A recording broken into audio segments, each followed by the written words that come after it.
got a little fly friend here on top of my camera. Ooh. Oh my gosh, hi buddy.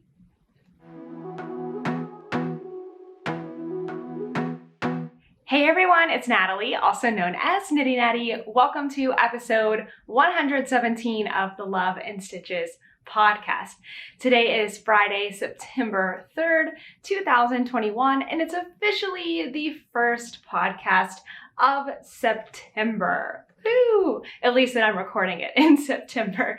Today I'm wearing one of my Tennessee shirts. Actually, this might be the only one I have left. This is where I went to college, is the University of Tennessee, and I have this shirt to remember the one time that we went to a bowl game. It was after I'd already graduated, but you know, sometimes you just gotta remember the good times. I'm celebrating that football is back officially, and we are such big college football fans, except that I'm not like super into, like, I'm not super worried about my team. Like, I know Tennessee played last night, but I have no idea what happened, and I'm just excited for like the whole college football atmosphere because it was just lacking last year. And tomorrow's Saturday, so we're gonna be watching college game day and going out and watching football games at like local bars and stuff. So I'm just so excited. It's such a fun time of the year, and it is a great opportunity to knit. So all of my favorite things, and I'm super excited for it. And that's why I'm wearing one of my football t-shirts today. I'll probably be wearing them a lot, but maybe not always on the podcast. All right, so today's episode, I have a new project to show you. I have somehow a lot of acquisitions and just a lot of different like things going on that I can't wait to share with you. So it's gonna be a great episode. So let's just dive right in to whips. I don't have anything finished, of course. I've got some really big projects going on, but maybe next week I will have something finished. We'll have to see. So the first thing I wanna update you on is my long summer cardigan. I need to do something about my squeaky little chair here.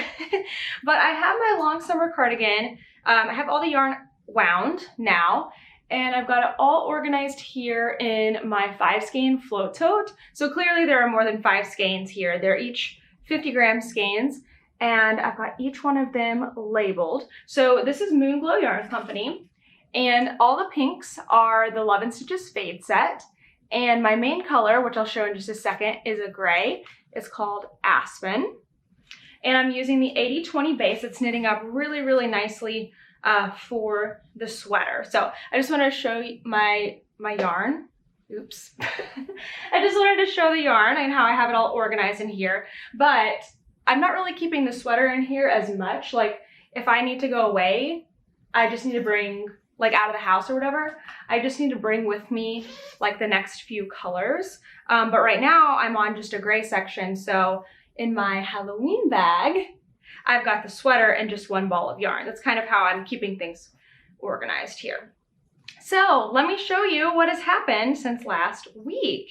You know, I did not think about getting this to the end of a row, so bummer, I can't try it on for you right now, but I am officially joined for the body. So this is the long summer cardigan by Joji Locatelli.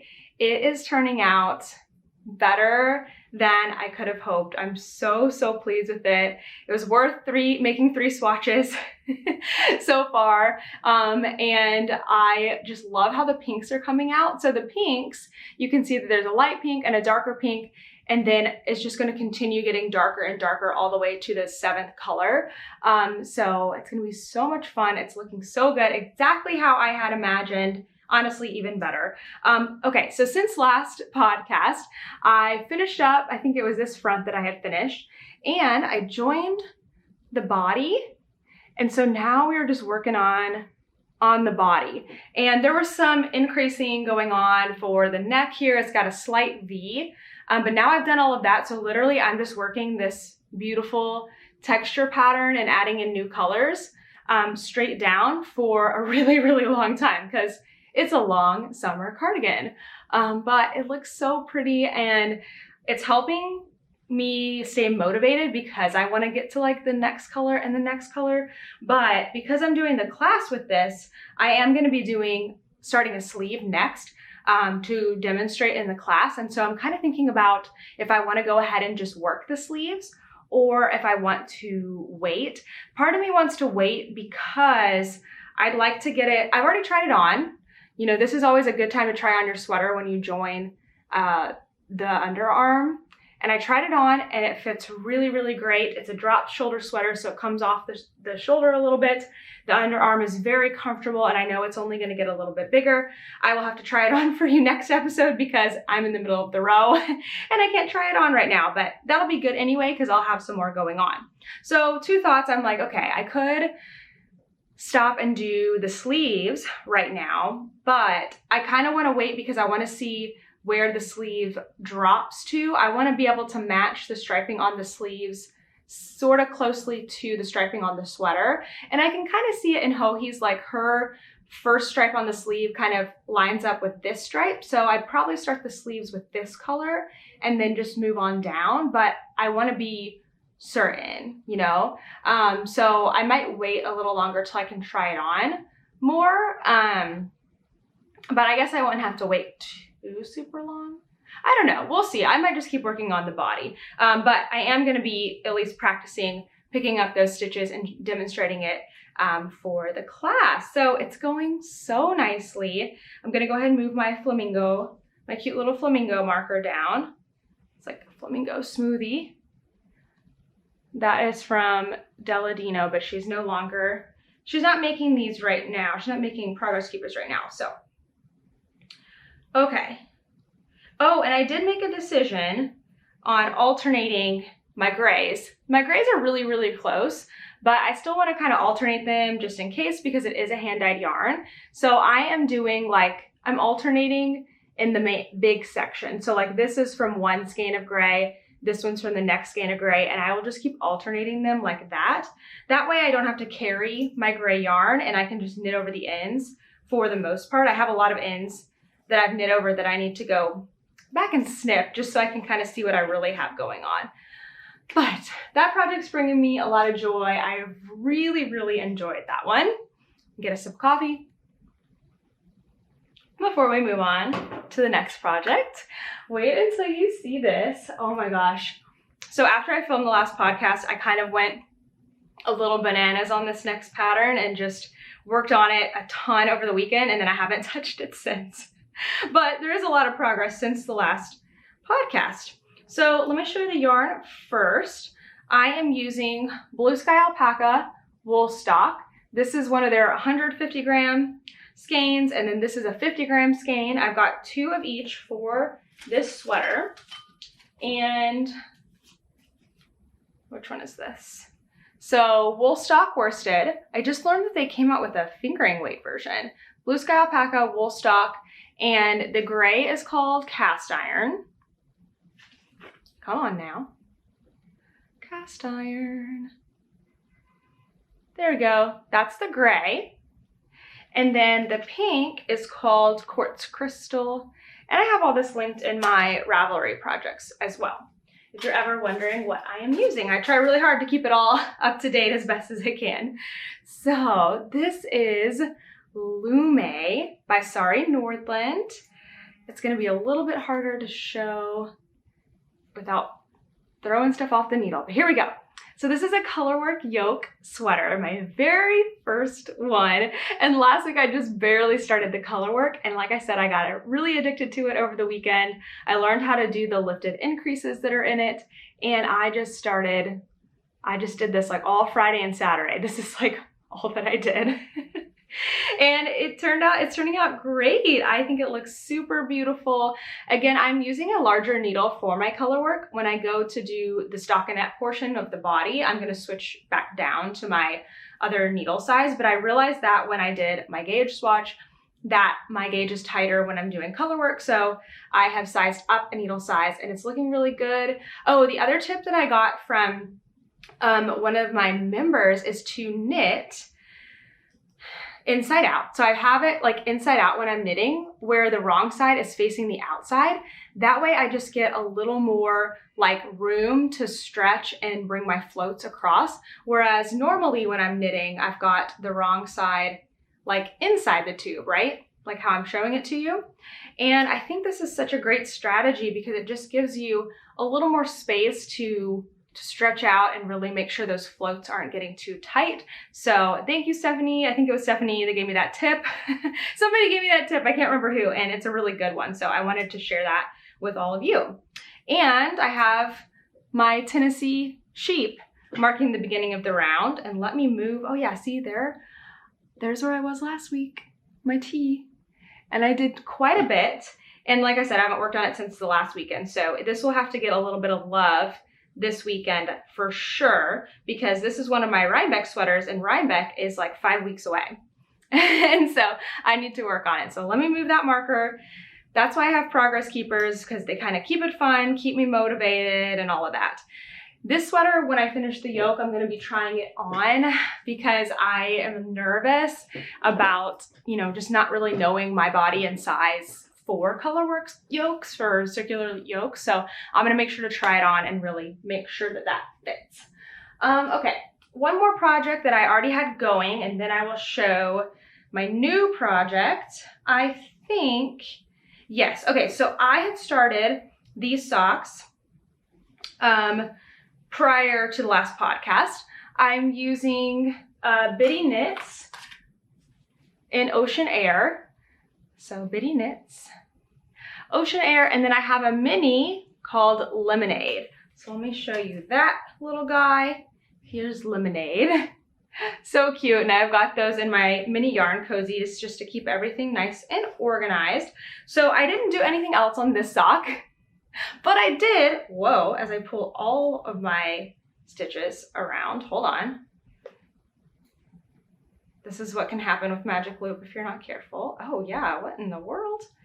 I lost a loop, there we go. I'm in the middle of a heel. I started the second sock, and this is what I've done on the second sock. I've been kind of moving this progress keeper day to day to see how much I can get done. And I have worked on it a lot because I did all of the cuff, all of the leg, and then I'm working on the heel here. Now I am trying some new things with this sock. I'm testing out some stuff for y'all that I can't wait to share really, really soon. But I haven't changed my sock recipe in years.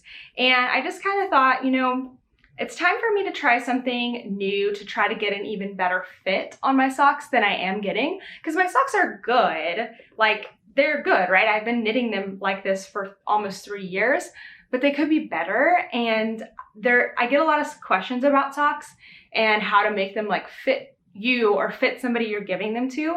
And I haven't experienced a lot of that. So I am trying some experimental things here with this sock, and I'm hoping to have some answers for you here in the next couple months. So I'm really excited about that. So this sock is like kind of an experiment where I'm doing my regular formula here and a different formula here. They look kind of different, I think, because they're at different parts of the ball. So this one's a little more saturated than this one, but they are the same. They are the same yarn. Anyway, so stay tuned. More coming on that. But these socks are going great. So I'm going to the movies later, so I'll probably be bringing this one since I just have stockinette to do. And then this one's on the heel, so I'll have to save that one for later. All right, last project, I have a new one to show you.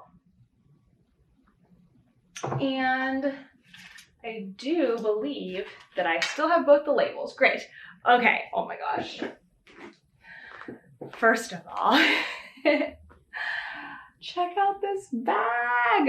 Oh my goodness. I was so lucky to get my hands on one of these Black Pearl Magic bags. So to talk about that first. See, surprisingly, I have quite a few acquisitions this episode, and I don't even know how. So this is, I already love this bag maker, Black Pearl Magic. I think her name is Shayla. And she's so much fun to follow on Instagram. She makes great bags. This is one of her bags that I really, really like. And then she came out with these translucent, oh, what are these, what is this called? It's like, it's a plasticky material.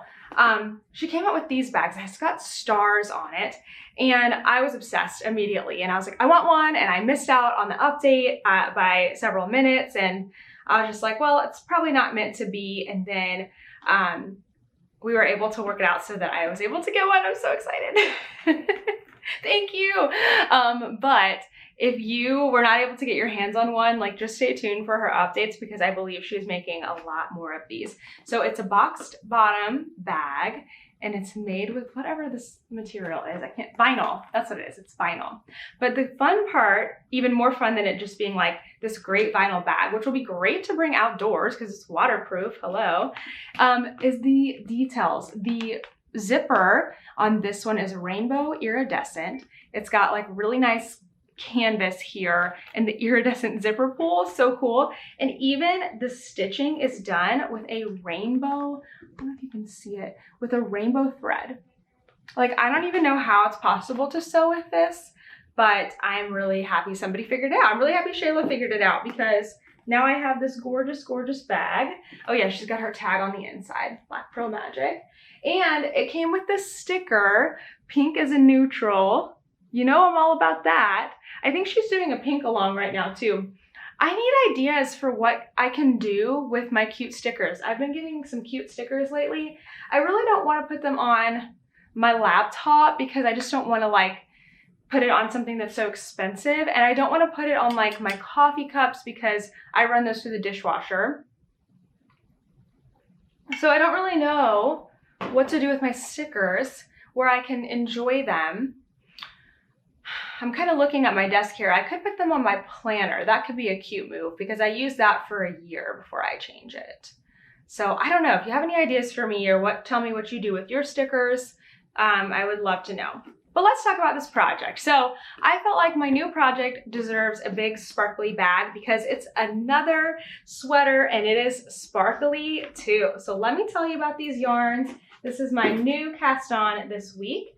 So I am using Miss Babs Cunlin, I don't know how to say it. The color is Oyster. It's a gray. It's a really nice yarn. It's a DK, 70% wool, 15% cashmere, 15% silk.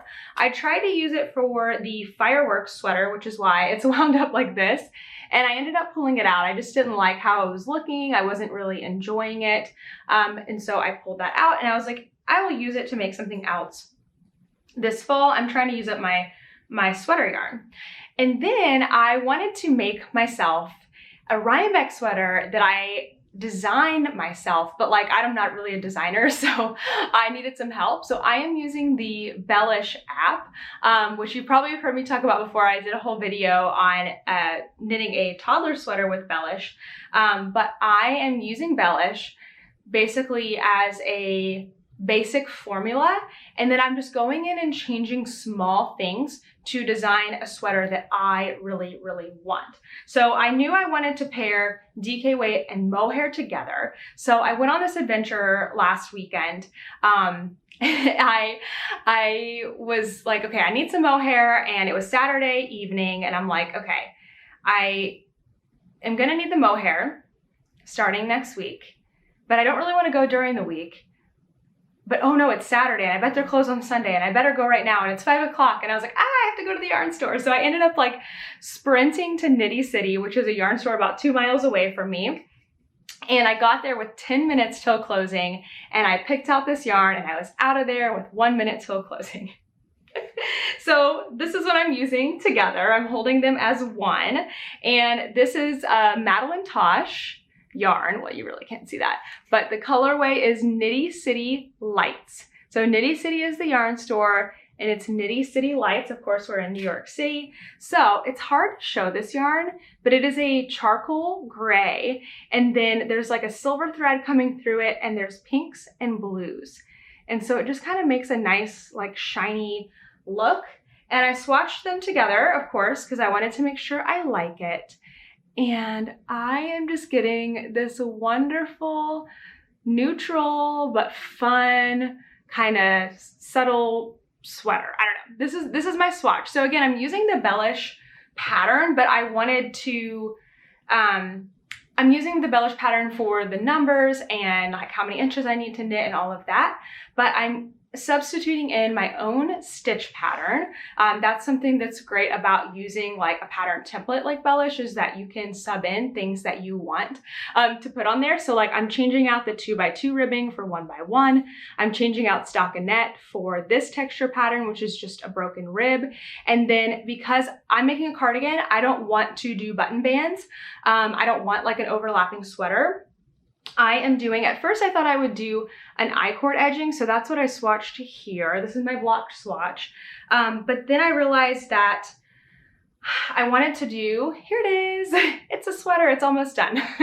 No, I wanted to do a tubular cast on because it just makes 1x1 ribbing just look so much more finished and like professional looking. And I'm like, okay, this is already a simple sweater. I'd love to step it up and just do the tubular. And I posted on Instagram my dilemma, like, okay, you know, you cast on for tubular cast on, which is a 1x1 rib. And then I needed the edges to just be knit. I needed like 3 knit stitches, 1x1 rib, 3 knit stitches at the end. So my friend Beth suggested doing something different. And I know you can barely see it right now, but see how I have these markers here? This is my first and last 5 stitches. Basically on the first and last 5 stitches, I'm keeping the ribbing, but I'm slipping the purls. So what that does is if you slip the purls every single row and always knit the knits, you kind of get this like nice finished looking edge. And this is gonna be the inside of the sweater, the inside of the cardigan. And it just looks like knit stitches, and it looks like double knitting knit stitches. So I barely even got like 4 rows here, but that's what this is going to end up looking like very, very soon. I'll have more to show you later. If I haven't already shown it on Instagram, because I imagine this is going to be like my football project this weekend. Everything's so twisted up. But anyway, I am so excited about this sweater. I can't wait to like see how it turns out. And I'm just going to be sharing it with you along the way as I'm like attempting to semi-design this sweater.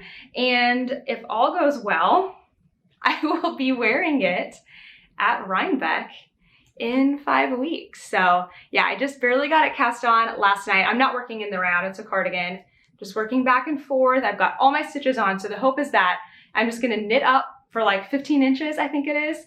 And then I will be splitting for the fronts and the back, working the sleeves in the same texture. I love how this texture turned out. I think it's so beautiful. And I will have a great, comfy, oversized, super soft cardigan that will be amazing for the winter. I do have some more goodies to show off in a minute, but I figure let's take a break and do some questions first, and then I'll come back and show you the other stuff that I have acquired that has somehow found its way into my stash here in the last week. All right, if you have any questions for me, make sure to head to Ravelry to the Love and Stitches group, go to the Ask Me thread and put your question in there. That's the best way to make sure that the question is answered on the podcast. And I will do my best to get to your question as soon as I can. All right, here is the first question for this week. It is from Me Here 7.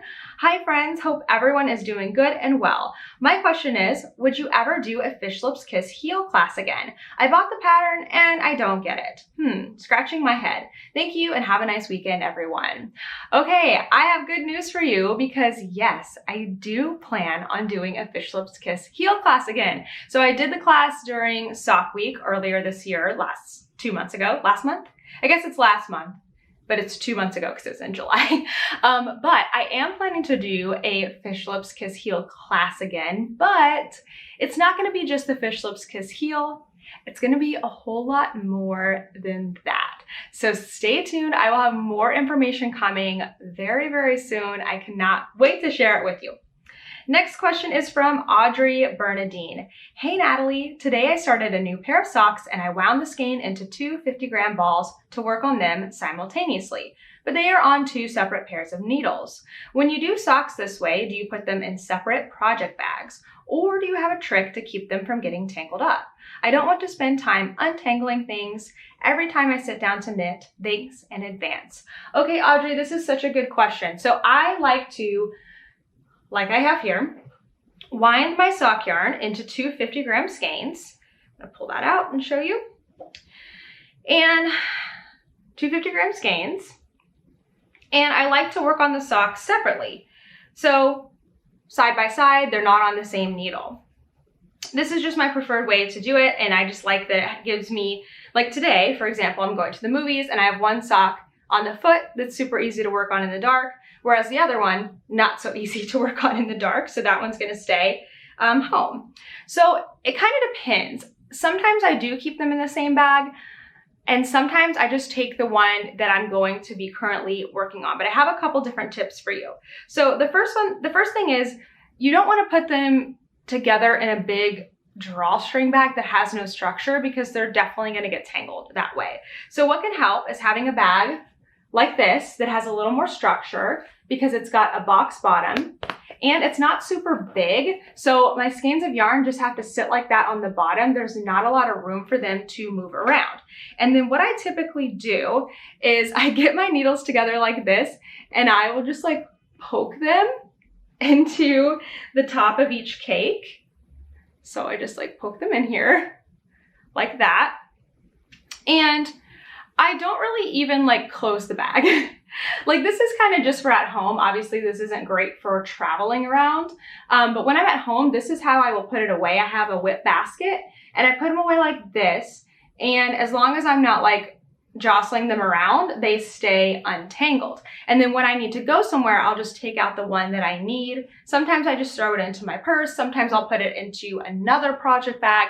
It just depends. Now, if you don't have any bags like this, but you want to take both socks with you on the go, what I like to do is get one smaller project bag, and I will put one whole sock with its cakes. See, in this case, this one is attached to two. I will put all of this into one project bag, a small one, and then I'll put the small project bag inside a larger project bag with the sock that I'm currently working on. So the sock that's resting, it's in its own project bag inside the big one, and then this one is out free and it's not getting tangled up. So that's kind of a strategy I have, is to use two project bags. I have like a handful of small zippered project bags, which really helps, especially if you have a lot of,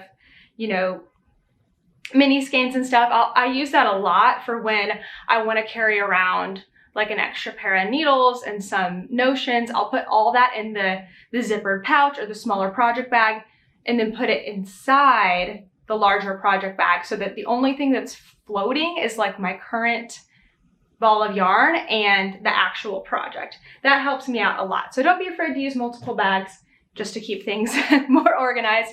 It definitely will save you time. Next question is from STL, that's St. Louis, right? St. Louis Red Hot Knitter. Hi Natalie, my question is about socks. I knit them on 2.25 millimeter needles. Sometimes I have to turn them inside out because of the purl bumps. Is this because I should have used a larger or smaller needle? I never know until the sock is completed. What do you suggest / what is your solution? Okay, so I'm a little puzzled by this question. I'm assuming that you mean that you have to turn the socks inside out when you're done because the purl bumps bother your foot. Is that what you mean? That the purl bumps actually are irritating to you? I've never really experienced this, but I know other people do. Like the texture of the purl bump is something that they find uncomfortable. So in that case, I'm not really sure if it's because of knitting the gauge too tight or too loose. I don't really think that's the problem. I think it's just that purl bumps bother you, and that's fine. So my suggestion would be one of two things.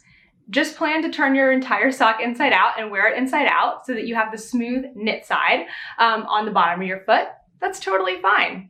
People love reverse stockinette stitch socks anyway, so that's totally like a thing, a pattern. The other thing you could do is, if you're doing a pattern sock and you want the beautiful pattern to show on the leg and on the top of your foot, you could just purl the bottom, the half of your foot stitches. So when you get down to the foot, instead of knitting all the way around, okay, let's say you do like a beautiful cable pattern here, and then when you go to the bottom of the foot, you purl. That way, on the inside, you'll have knit stitches that are smooth and they won't bother you at all. So I don't really think that it's like gauge issue that you're feeling the purl bumps. I think it's just the way that your foot is, like you feel those, and that's okay. So try one of those suggestions. Hopefully that will help. Hopefully that was actually your question. If it's not, then please come back and ask it again and I will answer it better. Next question is about gauge. I've been getting so many good gauge questions and gauge discussion since I put out the video about swatching for sweaters, which I love. This is so great because that's the thing about like knitting and crochet is that, sorry, I always get fuzz on me. It's the mohair. That's the thing about knitting and crochet is that just because somebody like said, like even me, if I say, oh, you should do something a certain way, that doesn't mean that that's like the end all be all of like scientific fact for knitting. Like there are always so many different ways to do things, like factors, experiences that people have had, opinions, and it's all so great and it's all such a fun discussion, and it's great that we can do it within like the community of knitting because it's like, it's knitting at the end of the day. Like if you disagree with somebody about how to knit a gauge swatch, it's not like, there's no tension there. Oh, get it? There's no tension. Oh my gosh, I crack myself up sometimes. Okay, anyway, but hopefully you understand what I mean. Like it's fun to have like deep discussions about knitting because they're so lighthearted, I guess is the word that I'm looking for. Anyway, let's get to the question before I make any more bad jokes. All right, this question is from CraftyB83. Hi Natalie, I have a couple of questions about gauge. How do you measure for gauge when there is a pattern or it's textured? For example, socks. Do you measure the gauge on the plain stockinette section, on the underside of the foot, or on the top of the sock? I recently knit the Hermione's Everyday Socks and the Summer Camp sock, which was a Knit 3 Purl 1 pattern repeat. So the underfoot and top of the foot gauge are different. Also for sweaters, how do you measure the gauge for a ribbed sweater or a sweater that has a cable running down it? Thanks so much, Becky. Becky, you have so many good questions about gauge. And just like I was saying before, I'm gonna give you my best educated guess and opinion on this.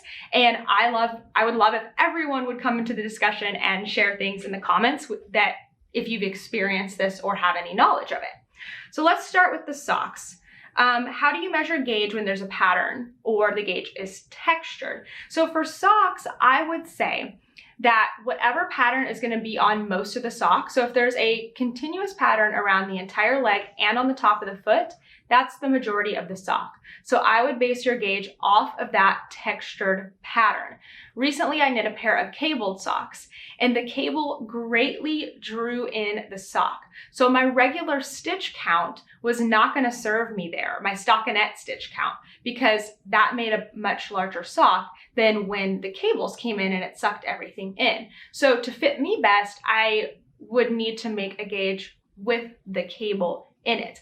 Luckily, that sock all worked out for me because I didn't do a gauge swatch whatsoever, but in general, that would be a good idea. I also knit, I never finished them because of yarn issues, not because of the pattern issue, but I knit Kay's, I'm forgetting the name of the pattern, but it's this chevron-y looking one. And with that one, I found too that I needed to have more stitches than normal because the pattern repeat, which was around the leg and on the top of the foot, is much smaller. Now, if you wanted to really get into the nitty-gritty of it, you could make sure you had enough stitches for your leg, and then on the foot, you could factor in your regular sock gauge. You could measure it from a vanilla sock to know how big the bottom of the foot's gonna be and factor that in with the stitches on top of the foot and kind of, come up with the best case stitch count for you. So in general, with anything that you're making, you're going to want to swatch with the stitch pattern that's on the majority of the piece. But if it has, like for my colorwork sweater where it has two major things, it has a lot of stockinette and a lot of color work, I actually swatched both and found that they are different. So I'm simply changing the needle size. I'm using a larger needle for the color work and a smaller one for the stockinette stitch. It's a super easy fix to keep things nice and consistent. On a sock, you probably wouldn't want to do that for like the top half and the bottom half of the sock, but I think that you could come up with some kind of like happy medium stitch count. The second question was about sweaters. How do you measure the gauge for a ribbed sweater or a sweater that has a cable running down? So here's my other factor. Most of the time, if you're following a pattern, the designer is going to tell you what pattern you should do for your gauge swatch. And a lot of times it's going to be stockinette or whatever the majority of the sweater is. So if it's a ribbed sweater, look at what the designer says is the stitch gauge. Is it in pattern or is it in stockinette? And if it's in stockinette, you can pretty much like trust that that designer has knit the pattern and then knit the stockinette with the same needle size, and they're basing that like, okay, if my stockinette gauge is this, I can get the people knitting the pattern to match my stockinette gauge, which means they will most likely get a similar result when they knit the pattern. Doesn't always work out that way, especially if it's something really different, but for the most part, that translates pretty well. So designer hits this gauge in stockinette, you hit that gauge in stockinette. When both of you go and knit the textured part of the sweater or the cabled part of the sweater, you're going to get a similar outcome. So you kind of have to put some faith in the designer there. But if you're designing your own thing, you might want to test out the different parts of the elements of the sweater. For my sweater that I'm designing here, I am doing all of it in texture. So I did a textured swatch. It wasn't going to serve me to do stockinette at all because none of the sweater will be in stockinette. So I did ribbing, I did the texture pattern, and that's what I measured my gauge in because that's what the entire sweater is going to be. Hopefully that helps. I love getting into a good heated gauge discussion. All right, 2 more questions for today. Oh, this one is like, oh man. I'm gonna sip some coffee because it's related to the question. All right. Oh, there were some grinds in there. The grounds, I mean, bleh. That keeps happening to my coffee. Okay, this one's from Delory909. Hi Natalie, today I had a small accident. While working on some stuff for my university, I spilled my whole mug of coffee. It ran over my whole desk and I really quickly saved my laptop and paperwork for the university, but sadly my current whip was also on my desk and is now stained with coffee. Knitting in learning breaks really helps me get stuff done. Totally get that. My question is it possible to wash my current whip in any way and then afterwards finish the project? I'm afraid the coffee stains won't come out after I finish the project because the stain is too old. Or should I try to only clean the coffee stained spots with some baking soda and water? Thanks for your help, Laura. Oh, Laura, I'm so sorry. That's tough. You are not the only one that this has happened to. Have I spilled coffee? I've definitely gotten something on my yarn before. Oh, it was salsa. Y'all remember that? On my sorrel sweater, I spilled some salsa on it. Yeah, I wouldn't recommend holding your project in your lap when you're like actively eating.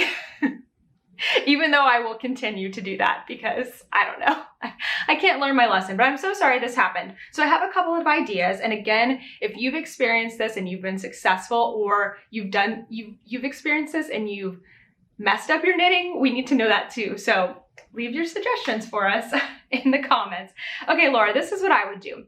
I would first start with just water and start to just like dab and get up that coffee stain. I know it's not fresh anymore because this was posted 3 days ago, and when this posts, it's gonna be even 7 more days or 6 more days. So I imagine the stain is like dried and set, but I would just start with water because that's the gentlest thing. And I would just try to like dab up as much as you can. Of course, if the stain was fresh, so if anyone's watching this and then you experience this later on, you know, dry cloth first, just pat, pat, pat, get all the liquid you can.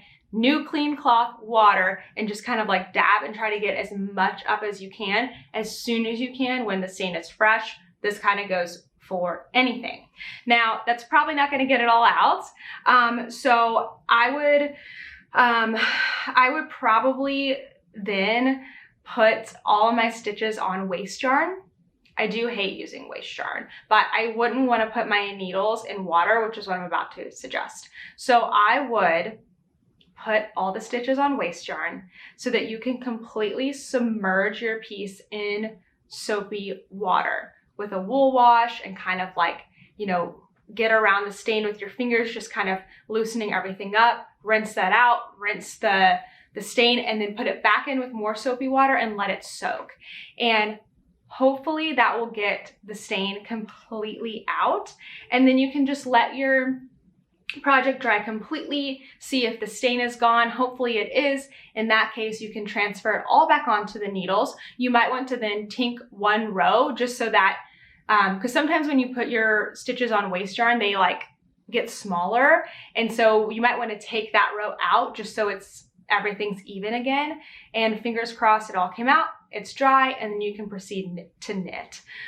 This is obviously going to take a few days, but I think it's a better case scenario than finishing the sweater, washing it later on. Is it a sweater or am I just making this up? I don't know what it is. But finishing the project, then washing it at the very end, and it doesn't come out at all, and you've spent all this time making it. So good luck. And again, if anyone has any suggestions, please let us know. Last question from Vinzi Balls. Hi, Natalie. Do you have any suggestions for affordable fingering weight or DK yarns? I want to knit all the things, but hand-dyed yarns can be pretty expensive, especially for sweaters and cardigans. Thanks for the info. You are not kidding. They can be really expensive. Okay, so I do have a really good suggestion. Well, what I think is a good suggestion for a fingering weight yarn. I actually brought out a sweater to show. Okay, so I really, really like and endorse on my own. I really like Knit Picks Stroll. I knit my Weekender cardigan out of Knit Picks Stroll. It's a fingering weight yarn. It's a 75-25. This one was a heathery color.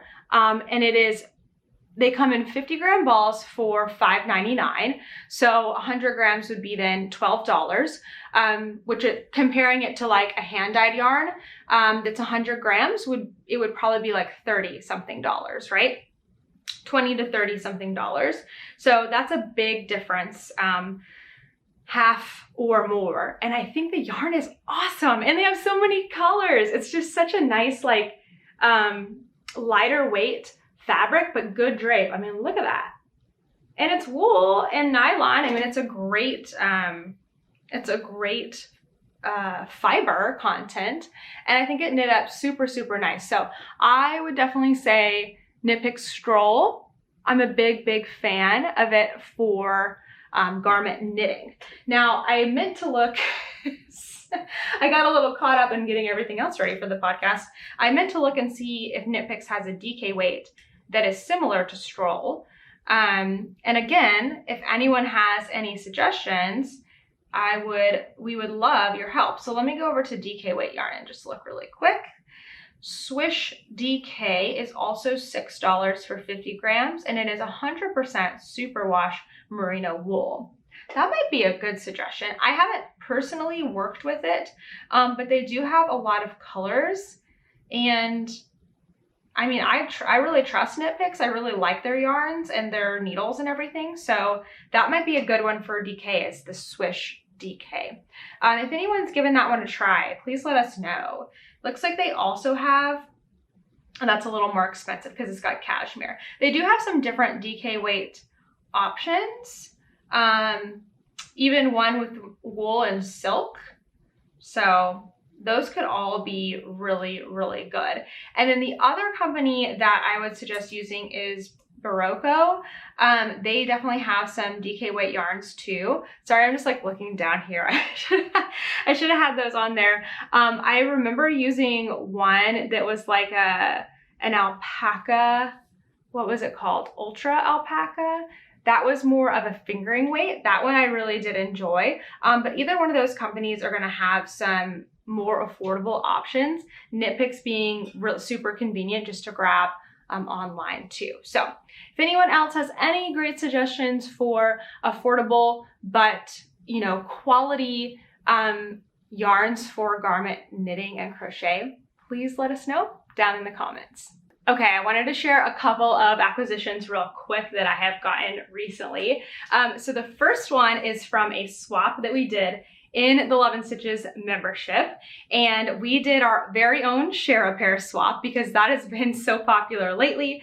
If you aren't familiar with share a pair, Amanda of Mandy's Makings, she is a yarn dyer and she has been popularizing basically this really cool concept where you have two 50-gram skeins of yarn that are different colors, and you purchase two of these and you send one to a friend and you keep one, and basically it's like you're sharing two 100-gram skeins of yarn because you've split them up. So we decided in our membership that we wanted to do the same thing with Stash, and so we partnered up and we shared yarn. So like I wound off 50 grams of one of my skeins of yarn and sent it off to my partner, and she did the same for me. And this is what she sent me. This is part of it, actually. I don't have all of it. I put the other ones like in different parts of my stash, but I wanted to show these two because they are so perfect. This one is, I think this is the right one. Oh shoot. There was another one that was pink, so now I'm not 100% sure. This is either Watermelon by Southern Skein or Cornbread and Honey Sock, which is just a one-off colorway. Oh no, I don't remember, but I really, really like this pink color. It's so pretty. Okay, this one I do know what it is. This is from Southern Skein and it is called Bahamas. And you can totally see that in like ocean blue, right? So beautiful. So thank you, Lori, for my share a pair. I might even use these together, or I might use them separate because I can use 50 grams with a mini and make a pair of socks like no problem. So I might do that. What else have we gotten? Okay. This is from Ruby and Roses. I have not actually worked with Addison's yarn before, and so I'm really excited. And this base is so yummy. It's 85% superwash merino and 15% nylon. I'm gonna have to swatch that because I haven't actually worked with that before. So this color is so much fun. It's kind of like a not off-white. I don't have the right words to describe colors. This is why I'm not a yarn dyer. But the base is just like a good neutral, and then it's got all these fun speckles in it, and it's called Bundle Up. And then this is called Conifer, and I think they're so perfect for fall, winter, coziness. So that is super beautiful. I'll make sure to link Ruby and Roses below. And then I have a couple new things from Moonglow Yarn Company. You might have seen this go into the shop. This is the Haunted Rose Garden sock set. Let me see if I can be really good and remember the colors.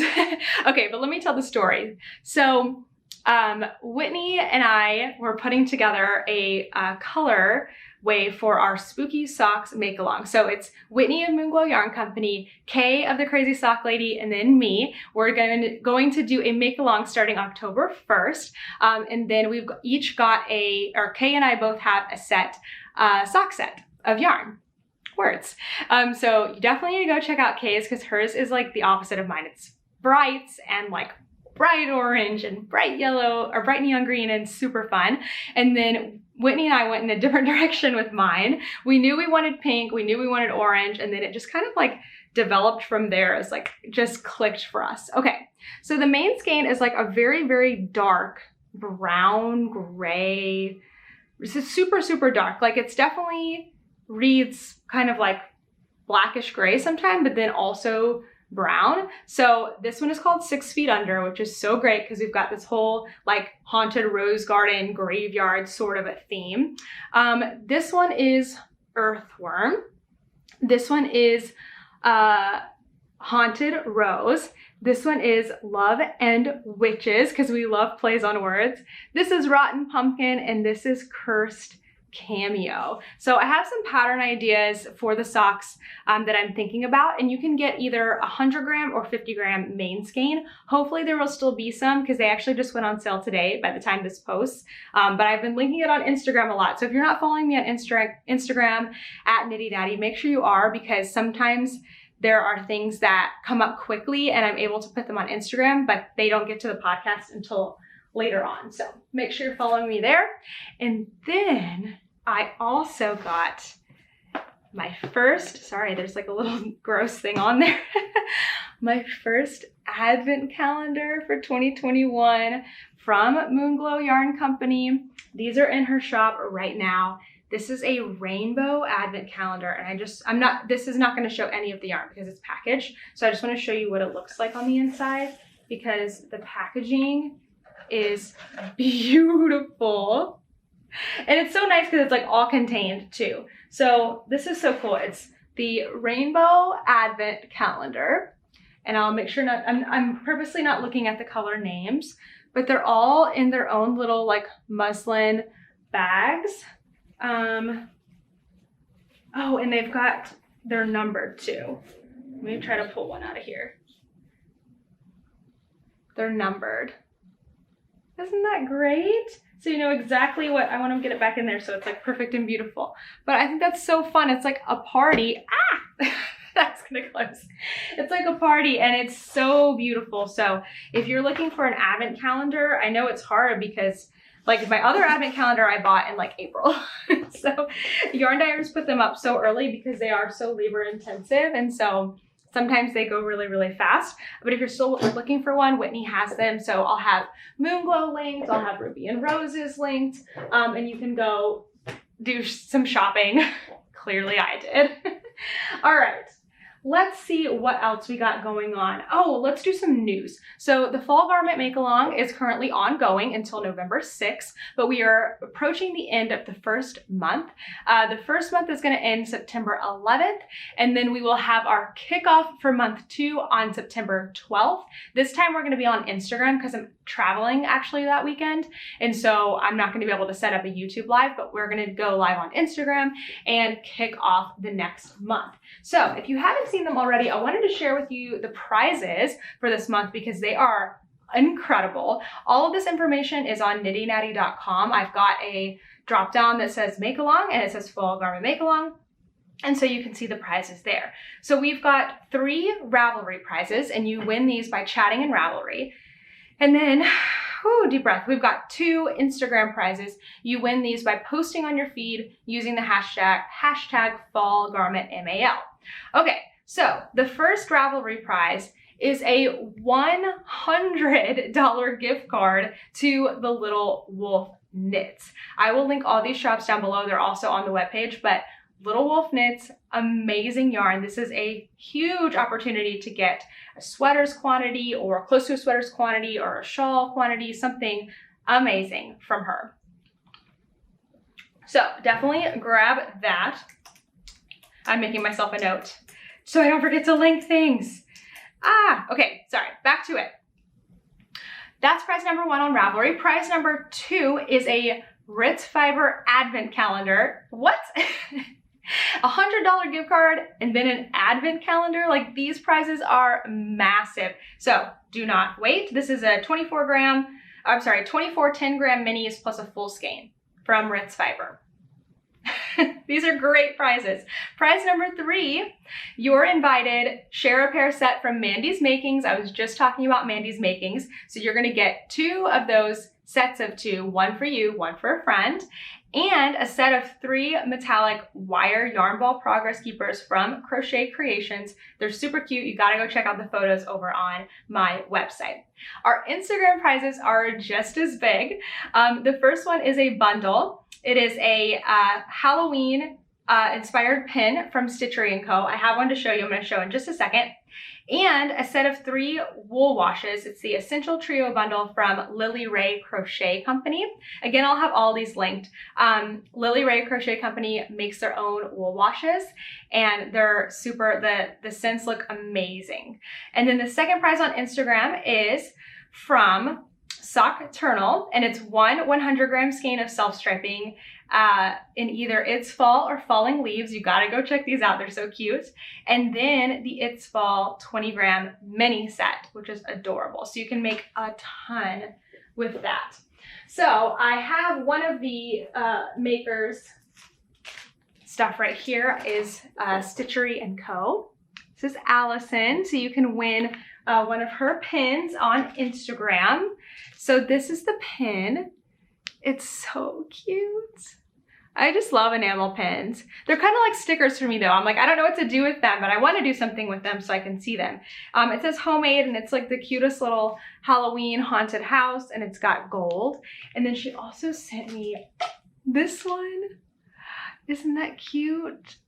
Team Cuff Down. So many acquisitions this week. Getting so many beautiful things in the mail. I just have to share them with you. But I will link all of our prize contributors down in the description box, but they're always going to be on knittynatty.com underneath the fall garment make along. So you have until September 11th to either put your hashtag on Instagram, and you can do as many posts as you want. Just make sure you're actually posting about the fall garment make along, not just saying you're going to do it. And then chat in the Ravelry group, and then I will be drawing prizes once this month closes. And next month I've got a bunch of new prizes, so it's some really, really good stuff. I was so excited about all of the makers that wanted to participate this year. New video this week. I have finally repaired my Slipstravaganza, and I have proof. Well, besides the video that came out. So it's mostly like a tutorial video. Sorry, I'm watching the time because I've got a premiere here in 5 minutes. Nothing like coming in at the last minute. Okay, so I have finally finished, after almost an entire year, my Slipstravaganza. And it still smells so good because it smells like the wool wash that I use, which is Tough Woolens, by the way. So I had a hole, after I finished and blocked it, I had a hole right here, and I have repaired it.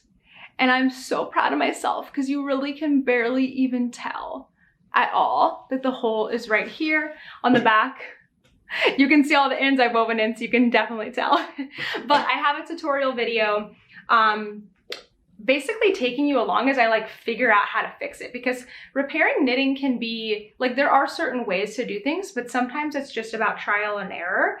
And in this case, it was totally about trial and error. So I know that this really goes with my shirt right now. So let me just put this on because I'm super proud of it. And I really haven't gotten to wear it or take pictures because it's had a hole in it and I didn't want to make it worse. So look at this. It's like it's finally done after almost a full year.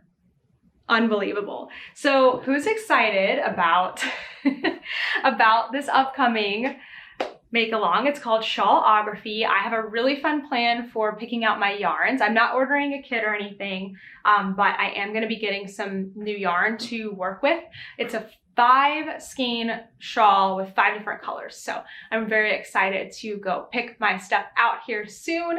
I'd love to hear if you're planning on making it and what yarns you're using and what colors you're using. And I am thinking about what I want to do throughout the make along to stay motivated myself, but also encourage y'all to work on it. And so, I don't know, I've thought about doing like similar to the long summer cardigan like I'm doing now, where I'm able to offer help, but also just kind of having a make along. So if that's something you're interested in, let me know. I could definitely set that up. I think it would be nice to have a support group because it's a big project, and there's always a lot of new techniques, and it's just nice to have, especially if you don't have anyone around you making it or a yarn store around you. It's nice to have some support. So let me know if that's something you'd be interested in. I'd be more than happy to host that because I would need it myself. Okay, let's talk about life. We are getting ready to travel again. September is an insanely busy month for us. We have 2 trips and we have people visiting, and it's going to be so much fun. So we're about to travel back to Texas. We haven't been there since May, and I'm really excited to get some Whataburger and some salsa. Oh, and we're going to a wedding. So that'll be fun. We're really there for the wedding, but we're gonna just, do some Texas-y things while we're there too. Hopefully see a friend or two. So I am very excited about that. And of course, I'm thinking about what knitting projects I want to bring, where I want to be in my projects so that I can have lots of airplane knitting, but not overpack like I sometimes do. I definitely won't bring all 3 of my sweaters because that's ridiculous. I'll have to make some decisions and pack carefully. So I'll keep you posted on Instagram on what I'm going to do there. And then bringing me joy this week, I am just feeling overjoyed with the amount of creativity I'm feeling lately. I'm finally, like I've been sharing in the past couple of podcast episodes, I'm working really hard to draw boundaries with work-life balance and stop working in the evenings, stop working on the weekends. And that's allowed me to actually knit and be creative. And sometimes I'm still like working on you know, this whole weekend I was developing my sweater design with Bellish. Like, you know, that's a little more intense than just like sitting and following a project. I'm working on my socks, but it's like this creative type of work that fuels me so much, that is so much fun, and I'm just having a really, really great time doing that. So I appreciate all your support as I've figured out this new role in life for me. It's been really, really amazing, and I can't thank you enough. So with that being said, I think that is everything for all of the different makers that I mentioned today. If you saw something that you liked, it would mean a lot to me if you go check out their shops. And even if you're not purchasing anything, you know, follow them on Instagram, put them in your favorites on Etsy, and just show them some support, because small businesses are working really, really hard right now, and they could use your love. And so I love to be able to share about them. That's why I partner with them and put their links out there and share them with all of you, because it means a lot to me. All right, I think that's everything. That was a big, long episode today. Stay tuned for what's coming up next, and don't forget to follow me on Instagram if you're not already. All right, everyone, I'll see you in the next one. Bye.